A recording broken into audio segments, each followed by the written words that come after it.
오늘 우리가 보실 말씀은 로마서 말씀을 보고 있습니다.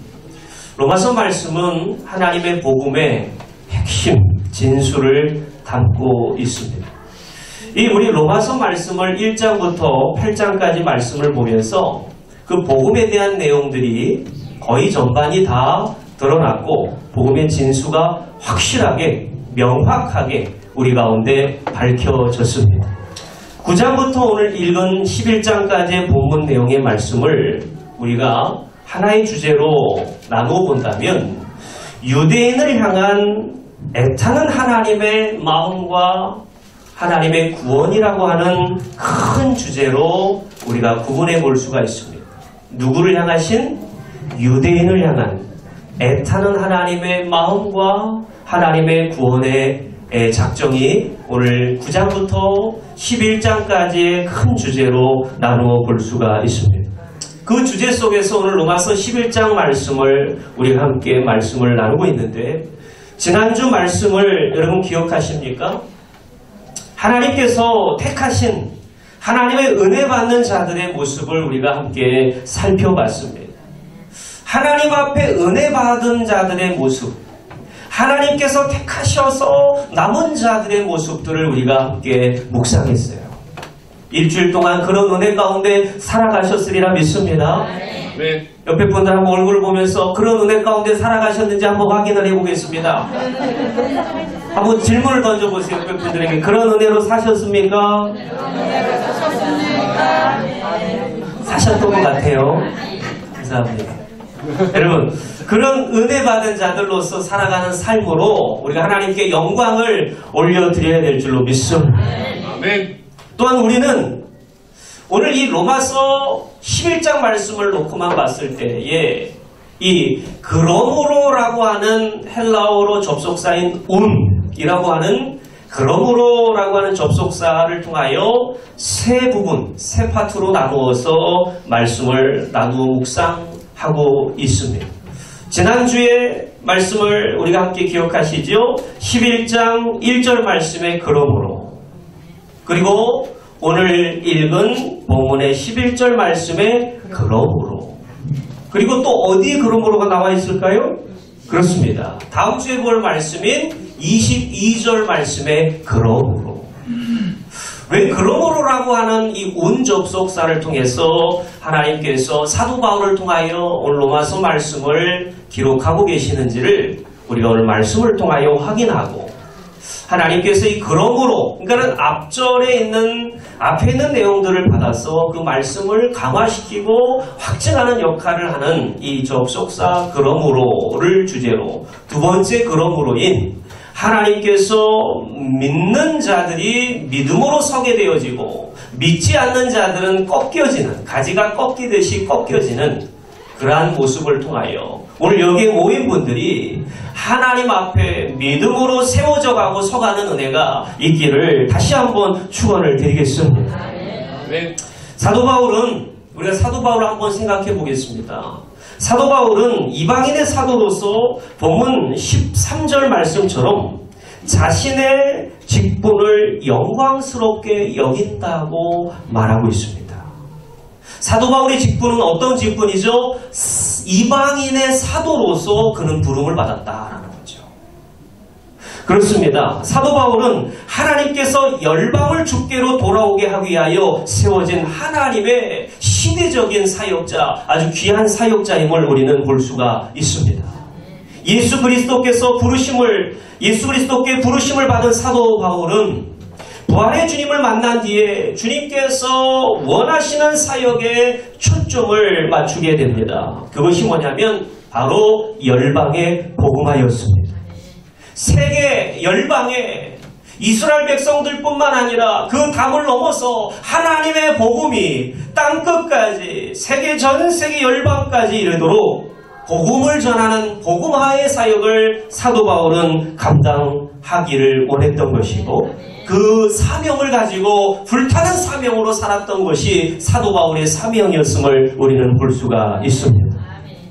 이사야 49장 6절 말씀을 한번 보시면 이 말씀이 나와 있습니다. 그가 이르시되 네가 나의 종이 되어 야곱의 지파들을 일으키며 이스라엘 중에 보존된 자를 돌아오게 할 것은 매우 쉬운 일이라. 여기 주목할 말씀입니다. 내가 또 너를 이방의 빛으로 삼아 나의 구원을 베풀어서 땅끝까지 이르게 하리라. 아멘. 아멘. 사랑하는 성도 여러분, 이사야에서 나온 특별히 종이라고 하는 주제를 통하여 하나님께서 구원을 나타내시고 있는데, 이 종, 나의 종은 바로 신약에 오실 메시아, 우리를 구원하신 예수 그리스도이시지요. 아멘. 예수 그리스도께서 이방의 빛으로 전 세계 땅끝까지 복음이 증거될 수 있도록 하나님의 구원을 베푸시는 역할을 하시게 됩니다. 아멘. 사랑하는 성도 여러분, 예수 그리스도께서 하나님의 종이신데 하나님의 종된 사역을 이제 예수 그리스도께서 33년의 공생애까지의 사명을 다하시고 십자가에 죽으시고 부활하시고 하늘 승천하셔서 지금도 하나님 보좌 우편에 우리를 위하여 지켜보시고 기도하시고 우리를 위하여 마지막 때에 재림을 준비하시고 계시는 줄로 믿습니다. 주님이 승천하시면서 우리에게 어떤 선물을 주셨습니까? 성령을 주셨습니다. 예루살렘에 모여있던 10일 후에 하나님 예수님의 부활 승천하신 뒤에 많은 제자들이 마가의 오순절 날이 이미 이름에 마가의 다락방에 모인 성도들이 하나님의 성령을 선물로 받게 되었습니다. 성령은 어떤 분이죠? 하나님의 영이죠. 거룩한 영. 그렇기 때문에 하나님이시기 때문에 예수 그리스도의 영이시기 때문에 그 영이 우리 가운데 오시면 누구의 일을 하게 하시죠? 바로 예수님이 우리에게 분부하신 땅끝까지 복음을 증거하라 하시던 복음화의 사역을 하나님의 성령은 감당하게 하시는 줄로 믿습니다. 우리의 죄를 깨닫고 회개하게 하시고 하나님의 말씀, 그리스도의 말씀을 생각나게 하시며 하나님의 말씀을 따라 능력 있게 어떤 자리에 서든지 간에 담대하게 하나님의 복음을 증거할 수 있도록 성령께서 우리와 함께 하시는 줄로 믿습니다. 그렇기 때문에 하나님의 성령이 강력하게 임한 사도 바울은 오늘 이방인의 빛으로서 하나님의 구원을 땅끝까지 이르게 하는 열방의 사역자, 이방의 선지자로서 하나님의 사명을 감당하게 됩니다. 우리가 사도행전 10장의 말씀을 보게 되면 고넬료 사건이 등장합니다. 고넬료는 이탈리아, 지금 이탈리아의 백부장으로 알려져 있죠. 그러니까 이탈리아의 이방 나라 사람입니다. 그런데 하나님의 성령께서 베드로를 통하여서 고넬료에게 복음을 전하고 그에게 세례를 베푸는 그 가정이 구원을 받는 역사를 보여주고 계십니다. 이건 뭐죠? 하나님의 구원이 이 혈통적 유대인에게만 머물러 있는 것이 아니라 그것을 초유하고 초월해서 하나님의 복음의 빛이 이방의 빛으로 뻗어나가서 그 이방인들에게까지도 구원의 빛이 임하였다라는 사실을 우리는 사도행전 10장을 통하여 발견할 수가 있습니다. 아멘. 뿐만 아니라 사도행전 13장 46절에 BC 안디옥에서 사도 바울이 전도할 때에 이런 말씀이 있습니다. 하나님의 말씀을 마땅히 먼저 너에게 전할 것이로되 너희가 그것을 버리고 영생을 얻기에 합당하지 않는 자로 자처하기로. 누가요? 유대인들이. 그러므로 우리가 이방인에게로 향하노라 이렇게 말하고 있습니다. 유대인들이요 예수님 믿기를 거부했어요. 그들이 자처한 일입니다. 그렇게 됨으로 말미암아 구원의 빛이 이방의 빛으로 이방에게까지 향한 줄로 압니다. 뿐만 아니라 사도행전 28장 28절 말씀을 보게 되면 그런즉 하나님의 이 구원이 이방인에게로 보내어준 줄 알라 그들은 그것을 들으리라 하더라 하겠어요. 하나님의 구원이 어디로 보내졌다고요? 이방인들에게로 보내졌다. 오늘 이러한 사실을 알고 이스라엘 사람들이 완강하게 예수님을 믿지 않으려고 했기 때문에 완강하게 주님을 부인했기 때문에 이방인인 우리가 지금 저와 여러분들이 혈통적 유대인들이 아닌 저희들이 쉽게 예수님을 믿게 된 줄로 압니다. 아멘. 또한 오늘 본문에 나타난 오늘 로마서의 말씀을 보고 있는데 로마서 15장 16절 말씀을 한번 찾아보시겠습니까? 여러분의 성경책에 15장 16절 말씀을 한번 다 같이 읽어보시겠습니다. 시작.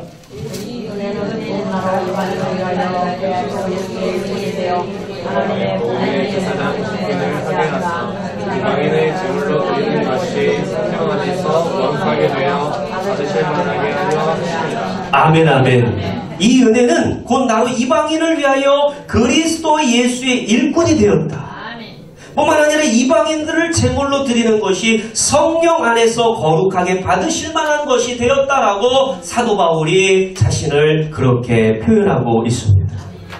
뿐만 아니라 이 15장 18절 가서 보면 그리스도께서 이방인들을 순종하기 위하여 나를 통하여 역사하신 것 외에는 내가 감히 말하지 아니하노라라고 결단하며 오늘 확고하게 이방인들이 순종하기 위하여 나를 통하여 역사하셨다만을 증거하는 사도 바울의 사명을 우리는 다시 한번 확인할 수가 있습니다. 아멘.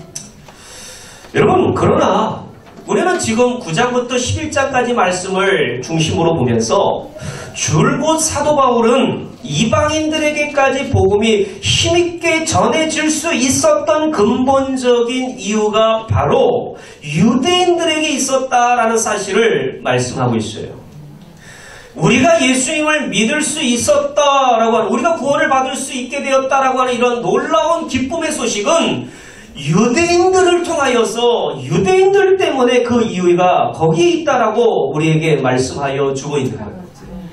그러면서도 유대인들 또한 하나님께서 긍휼한 마음으로 선지서의 중심 메시지인 내 백성이여 돌아오라, 나를 떠난 백성이여 돌아오라 라고 하는 한결같은 메시지로 하나님들이 이방인들뿐만 아니라 유대인들도 하나님이 사랑하고 계신다는 사실을 우리가 기억해야만 하는 것입니다. 아멘. 로마서 9장부터 11장까지의 통일된 주제인 이스라엘의 구원, 하나님의 마음을 한번 여러분 보시겠습니까? 로마서 9장 3절 말씀에 사도 바울을 통하여 물론 기록된 말씀이지만 사도 바울을 통하여 역사하신 하나님의 마음이 담겨 있는 거예요. 나의 형제 곧 골육의 친척을 위하여 내 자신이 저주를 받아 그리스도에게서 끊어질지라도 내가 사랑하는 내 골육, 내 형제 이스라엘이 주님께로 구원받는 것이 하나님 아버지의 마음이다. 10장 1절 말씀을 보시겠습니까? 이 말씀을 한번 같이 읽어볼까요? 시작. 형제들아, 내 마음에 원하는 바와 하나님께 구하는 바는 이스라엘을 위함이니 곧 그들로 구원을 받게 하리라. 아멘. 하나님 아버지의 마음을 느끼십니까? 로마서 11장 1절 말씀에도 보시면 그러므로 내가 말하노니 하나님의 자기 백성을 버리셨느냐? 그럴 수 없느니라 라고 강력하게 말씀하여 주고 있습니다. 하나님이 이스라엘을 버리셨습니까? 아니야. 그럴 수 없다라고 사도 바울은 하나님 아버지의 마음을 대변하여 강력하게 말씀하고 있습니다. 그래서 지난주에는 왜 하나님께서 이스라엘을 버리시지 않으셨는가에 대해서 말씀을 나눴죠. 왜 하나님이 이스라엘을 버리지 않으셨습니까? 아직도 하나님의 은혜로 택하여 놓은 은혜 받을 하나님의 백성 하나님의 백성이 이스라엘 백성 가운데 있기 때문에 하나님이 택하여 놓은 하나님의 백성이 이스라엘 백성들 가운데 있기 때문에 하나님이 그들을 완전히 멸망해 하나님이 그들을 심판의 자리에 놓지 않으셨다라고 말씀하여 주고 있습니다. 여러분 오늘 말씀을 보면서 오늘 특별히 오늘 11절부터 21절까지의 그러므로의 단락, 두 번째 단락을 보면서 우리는 세 가지의 사실을 중심으로 이 흥미로운 사실을 통하여 말씀을 이해하고 나눌 수가 있는데요. 첫 번째는 중심 메시지는 이스라엘 백성들이 예수를 배척한 이유는 이스라엘 백성들이 예수님을 믿지 않고 완강하게 거부한 이유는 다 하나님의 크신 섭리가 있다라는 것입니다. 아멘. 할렐루야. 아멘. 여러분 이게 좀 믿어지셔야 되는데 여러분 감이 오십니까? 지금 우리가 예수님을 믿고 있는 게요, 이게 유대인들을 향하신 하나님의 엄청난 뜻과 섭리가 있다는 사실을 여러분 이해할 때에 정말 여러분 하나님 앞에 감사가 나오게 되는 거예요. 진짜 감사. 그것은 이스라엘이 예수님을 배척하면서 구원이 이방인에게로 넘어가게 된 거예요. 넘어가게 된 거예요. 만약에 여러분 지금 이스라엘 유대인들이 얼마나 하나님을 지극정성으로 성심성의껏 잘 섬기고 나면서부터 그들은 말씀 교육, 신앙 교육을 시작해서 토라의 말씀, 하나님의 말씀, 창세기, 출애굽기, 레위기, 민수기, 신명기에 나타난 하나님의 말씀, 그리고 거기에 대한 해설서에 대한 말씀을 달달달달 외우고 13세 성인식을 통하여서 그들은 진정한 말씀을 받은 자로서 말씀을 전하고 전수할 자의 사명을 갖게 되어지는 유대인들을 봅니다. 지금 유대인들은 여러분 그 열심으로 하여금 그 누구도 따라갈 수가 없어요. 지금도 하나님의 말씀을 그들은 몸소 지키고자 노력하는 자들입니다. 여러분, 그런 하나님을 지극정성으로 잘 섬기는 유대인들이 만약에 실족하여 넘어지지 않았다면, 그들이 비틀거리지 않았다면 여러분 구원이요 우리에게까지 올 수가 없다라는 거예요. 아멘. 그것이 하나님의 놀라운 섭리요. 우리가 예수님 믿고 나서 우리가 하나님 앞에 감사해야 될 이유가, 교만하지 말아야 될 이유가 바로 여기에 있는 것이에요. 절대로 그리스도인 된 우리가, 여러분 교만은 높아진 마음이고, 높아진 마음은 다시 말씀드려서 당연시 여기는 마음이에요.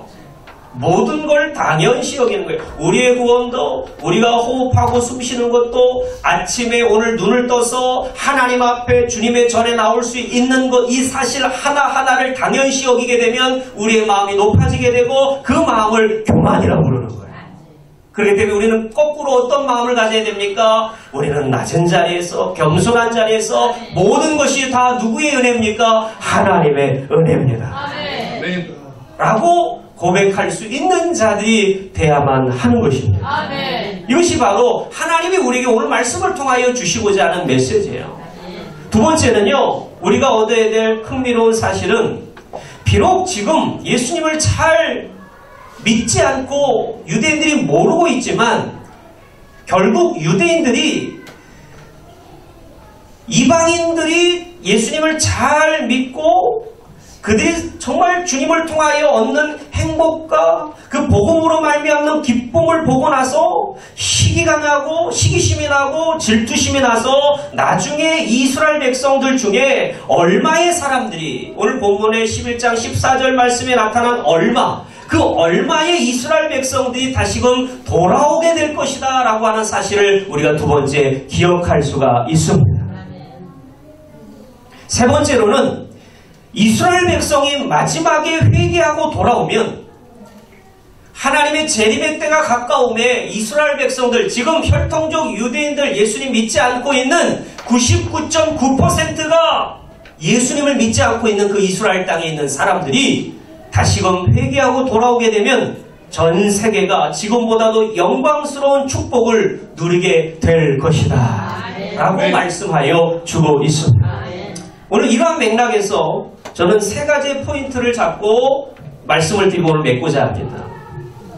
여러분, 오늘 본문에 이제 말씀을 한번 들어가 보십니다. 11절 말씀을 봅니다. 11절 말씀 한번 읽어볼까요? 시작. 그러므로 내가 바라노니 그들이 넘어지기까지 실족하였느냐? 그럴 수 없느니라. 그들이 넘어짐으로 구원이 이방인에게 이르러 이스라엘로 시기 나게 함이니라.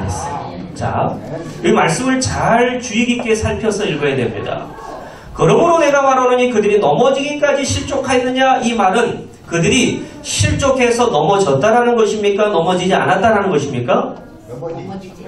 그렇죠. 정확하게 말씀드리면 넘어지지 않았다라는 거예요. 이 말은 다시 말씀드리면 저희가 실족하여서 다시 일어나지 못하게 되었느냐?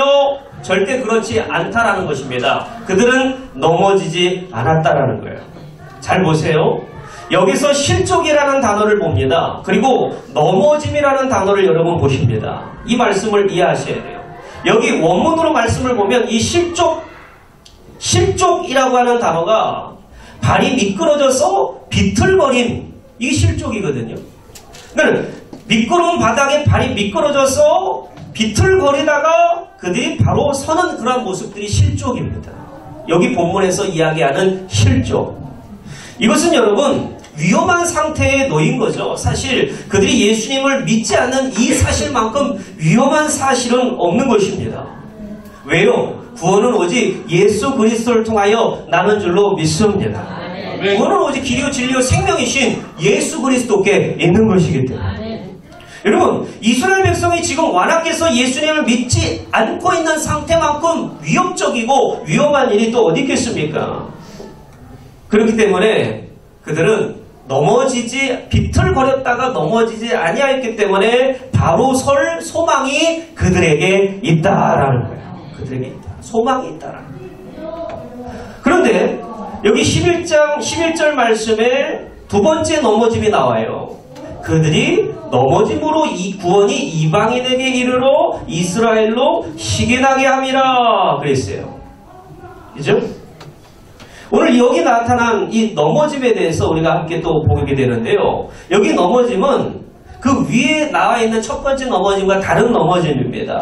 여기 헬라어로는 페소신이라고 하는 단어가 사용되는데 완전히 버림받고 그리고 멸망당하는 것들을 의미를 하게 되는 것이죠. 그래서 그들이 멸망당하기까지 되지 아니하였다라고 하는 거예요. 11절 말씀이 넘어짐이.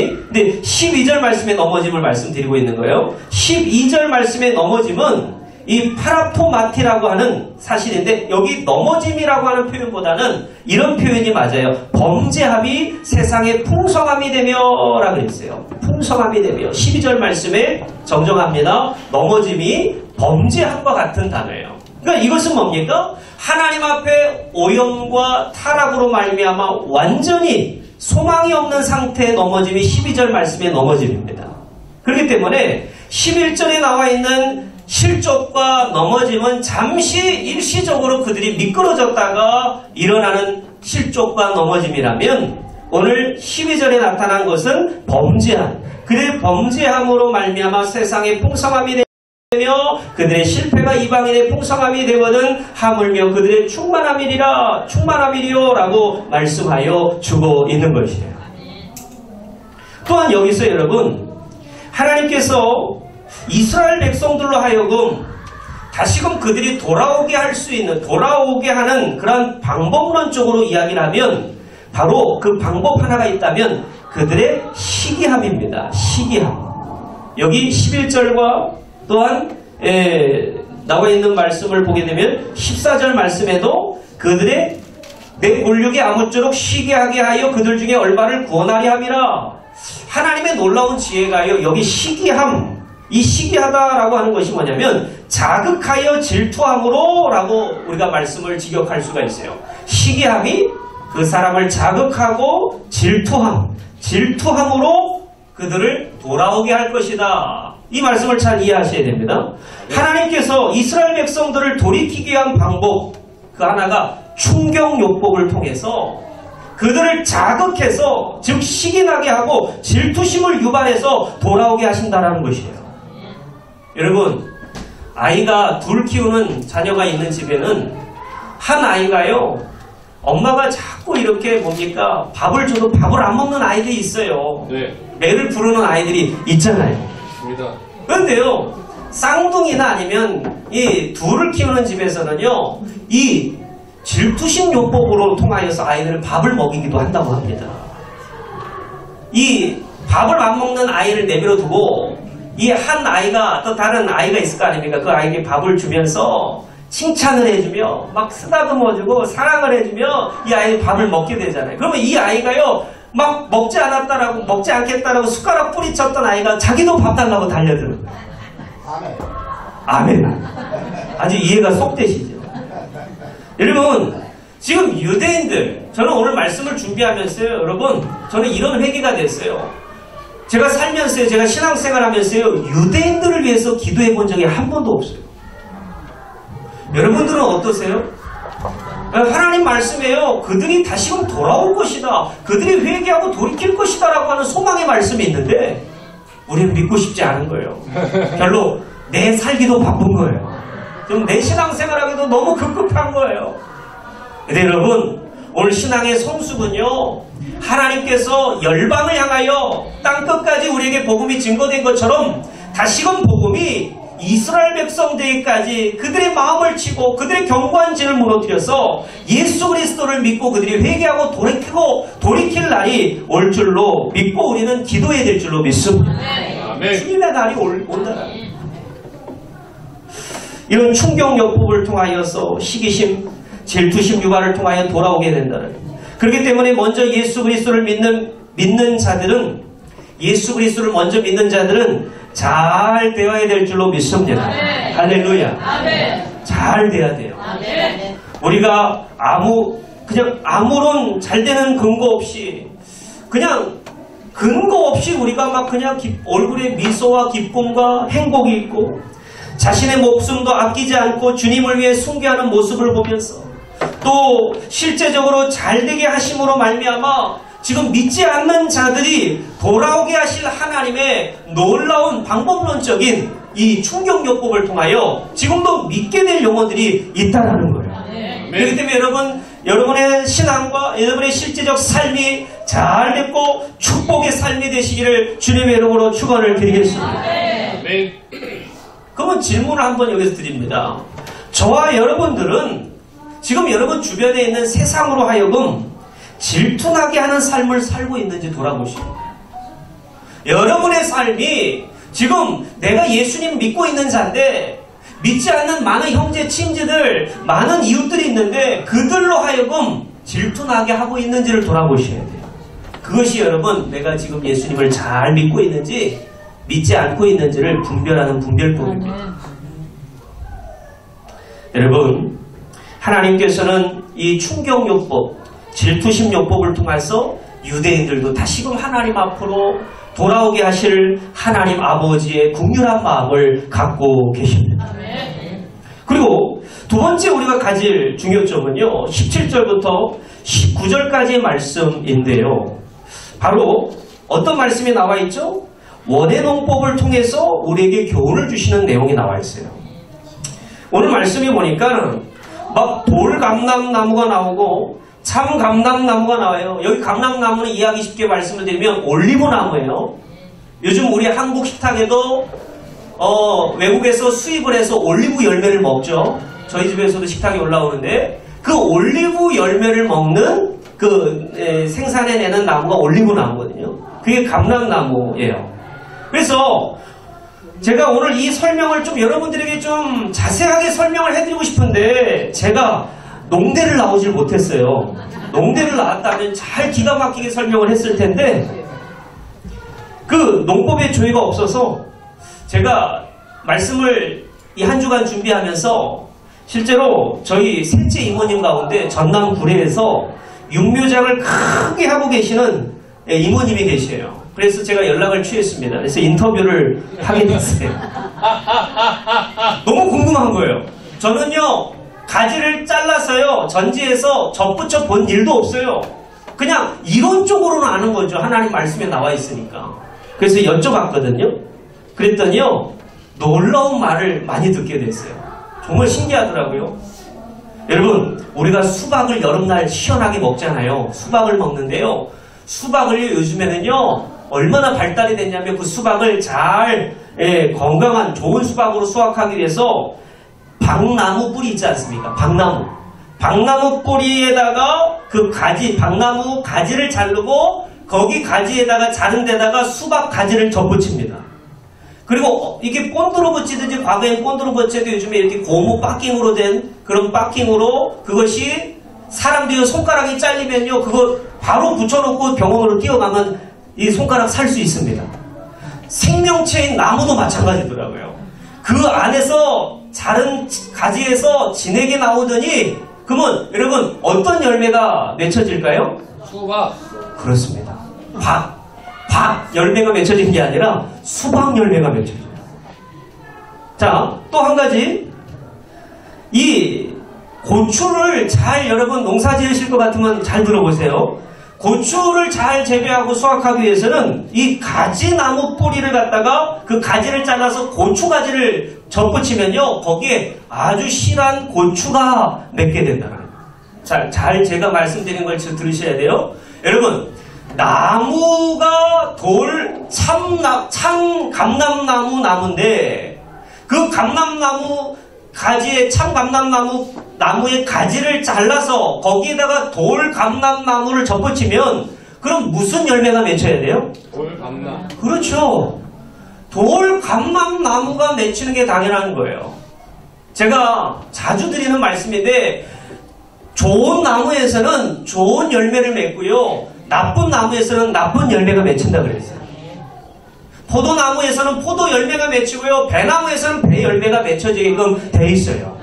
그런데 여러분, 여기서 우리가 이해해야 될 법이 원의 논법적으로는 하나님의 말씀을 우리가 해석하는데 좀 한계가 있다라고 말씀을 드릴 수 있어요. 하나님 말씀이 틀렸다가 아니라 여러분 말씀을 지금 읽어보시면서 지금 대본 아시는 분들이 계실 거예요. 아니, 오늘 말씀은 참 감람나무 몸통에 있는 가지에 붙은 가지를 잘라다가 돌 감람나무 이방인인 우리를 접을 붙였는데 거기에 당연히 참 감람나무 가지가 맺혀야 되는데 원의 농법 현실적으로는 돌 감람나무 열매가 맺는 것이 당연한 거예요. 여러분, 이게 하나님의 은혜로 받아들여야 돼요.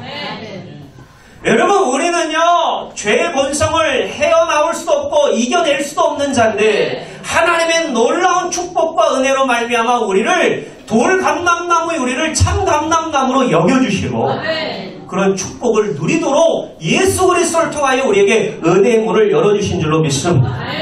오늘 마지막 결론을 지으면서 20절 말씀이 오늘 중요한 말씀입니다. 한번 읽어보겠습니다. 시작. 옳도다. 그들은 믿지 아니함으로 꺾이고 너는 믿음으로 선되라. 높은 마음을 품지 말고 도리어 두려워하라. 아멘. 여러분 보세요. 원 가지도 아끼지 아니하고 하나님이 꺾어내셨어요. 하나님이 꺾으셨어요. 근데 이 꺾이게 되는 중요한 기준점이 있다라는 게, 기준점이 있다라는 게, 어떻게 하면 꺾이지고 어떻게 하면 세워질 수 있다라는 것입니까? 그 중요한 분수령의 중심 메시지는 바로 믿음입니다. 믿음. 할렐루야. 믿음으로 꺾이든지, 믿지 않으면 꺾이고, 믿으면 하나님이 주시는 놀라운 은혜와 바로 세워지는, 우리 여기 선다라고, 선는이라고 말씀하고 있는 것처럼 진짜 하나님께서 청청한 느티나무와 같이 튼튼한 나무로 우리의 믿음을 세우실 것입니다. 중요한 기준점은 믿음이에요. 우리가 정말 믿고 있다면 하나님의 이런 놀라운 축복을, 바로 서는 축복을 누리게 되어집니다. 마지막 적용은 오늘 21절 말씀처럼 하나님이 원 가지들도 아끼지 아니하셨은즉 너도 아끼지 아니하리라. 이 말씀을 우리는 하나님의 경고의 말씀으로 들어야 됩니다. 그러므로 우리 사도 바울이 매우 논리적으로 지금 말씀을 하고 있는 거예요. 우리가 어떤 삶을 실천하며 살아야 되면 20절 말씀에 나타난 하반절 말씀이에요. 믿음이 있노라 하면서 우리가 세상을 막 삽니까? 그게 아닙니다. 높은 마음을 품지 말고 도리어 두려워하라. 높은 마음이 무슨 마음이라고요? 교만한 마음. 또 당연시 여기는 마음. 감사가 없는 마음이에요. 근데 그런 마음을 품지 말고 정말 참 믿음은 경외함으로, 하나님을 두려워함으로 하나님을 섬기는 자들인 줄로 믿습니다. 오늘 말씀을 통하여 믿음으로 세워지시고 믿음으로 서시는 저와 여러분들 되시기를 주님의 이름으로 부탁을 드리겠습니다. 기도합니다. 거룩하신 하나님, 주신 말씀을 의지해서 두렵고 떨림으로 높은 마음을 품지 말고 우리의 구원을 이루어갈 수 있도록 주님 우리를 축복하여 주옵소서. 감사하며 예수 그리스도의 이름 받들어 기도 올리옵나이다.